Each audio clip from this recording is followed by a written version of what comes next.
Porto Marghera, bonifiche, 18 anni.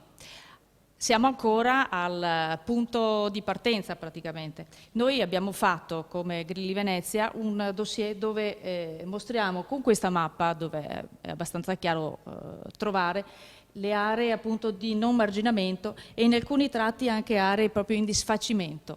Dopo opportune verifiche sullo stato di avanzamento dei lavori delle bonifiche a Porto Marghera, il gruppo Ambiente Grilli Venezia ha redatto un dossier.